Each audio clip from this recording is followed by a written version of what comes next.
came up with this dish. This is actually something, I was with Big Cedar Lodge.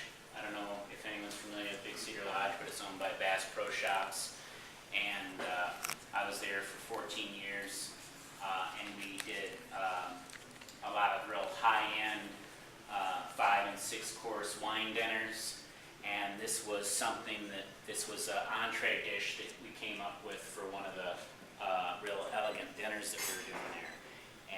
And this is basically the rib section.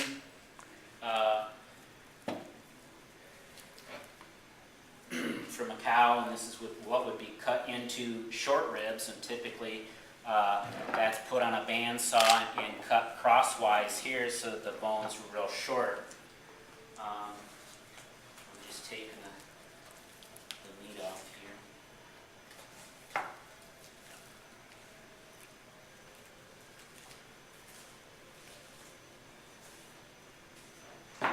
I'm a big fan of utilizing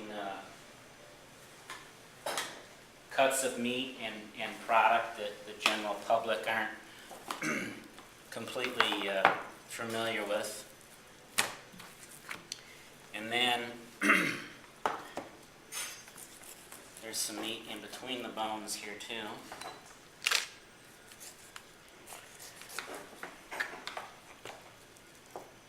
So that's a bone there.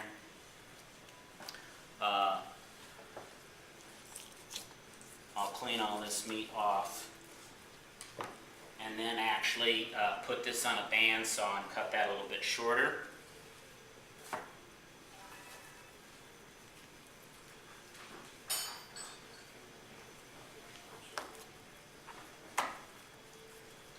And then go ahead and cut this across the grain the same way that it would be cut for short ribs. Only now the bone isn't in it. You see back there all right, Jerry? You bet. There's a little bit of, like silver skin, a little bit of this tough layer of fat on both sides of this, and you really want to clean that up.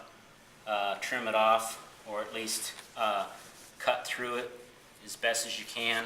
The fat on the short rib is actually real nice, and when you slow cook it, the fat kind of melts into it, and that's really what makes a short rib special. I love short ribs. So now I left some of this fat on here. The fat, or the soft fat is the fat that's going to melt and really give it some nice flavor. But that piece it almost looks like a little piece of plastic or very rubbery, you want to clean that off. So now I have a short rib here that has no bone. So after I have these bones cleaned up, cut them on the bandsaw so that they're short like this here, and actually put that in the steamer a little bit to get all the meat cleaned off of that pretty well. And then what I'm going to do is wrap that short rib around that bone. Another favorite piece of protein for me is I really like lamb shanks, and the shank of the lamb, and where it's just slow braised and in carrots and celery and bay leaves, and you just let it simmer down until it's just falling off the bone. So this kind of creates a shank type presentation where you get the bones sticking up, and it makes it kind of a impressive presentation. And then I'm just going to tie it with a butcher's knot.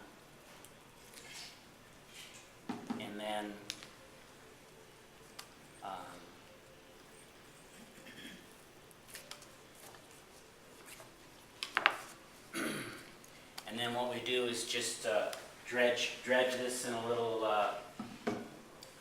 flour with some salt and pepper, and we put it in a hot skillet. We have, I don't know if you saw it when you're coming through the back kitchen, but we have a tilt skillet that's about 5 feet by 3.5 feet, and has a hydraulic lift on it, so it dumps automatically and everything.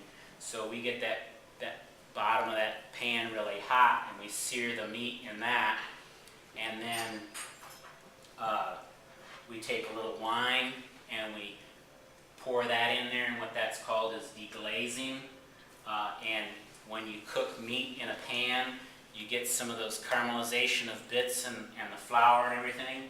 Well, you don't want to lose that. That's all your flavor right there. So if you add some wine to that, that'll get in there and help loosen that all up. And you take a spatula and use it upside down and kind of scrape those bits into it.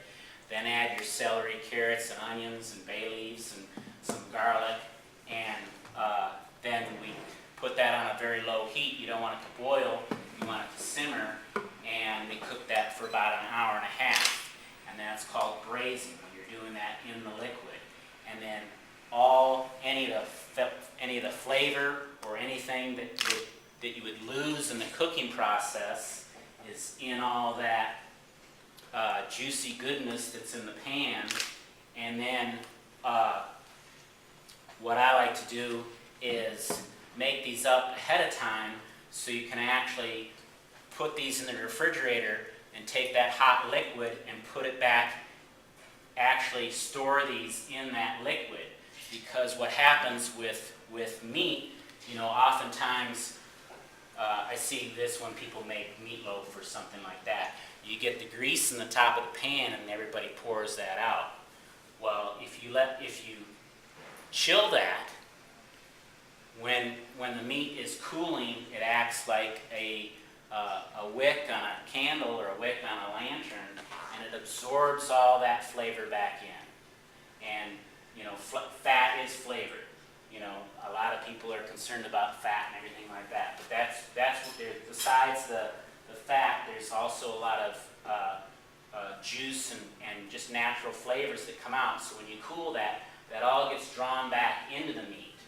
Then when you reheat it, it's going to be a moister, nice product. So I'm just going to come around a little bit so that everybody can see this up close. And you can see all the nice marbleization in that short rib. I mean, that's going to be as tender can be.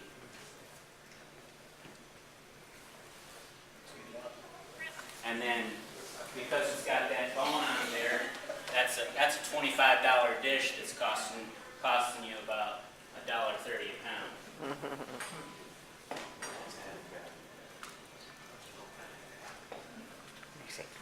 Let me see. Nice. Okay, well, that's really all I had planned for my demonstration today. You all are going to have a chance to eat that here in a second, so you can tell me if it tastes as good as it looks. And this is the final product, the braised short rib shank with roasted vegetables and rosemary juice. Good, right, Meryl? Incredibly good. Very sweet taste. Did you have a bite yet, Blue?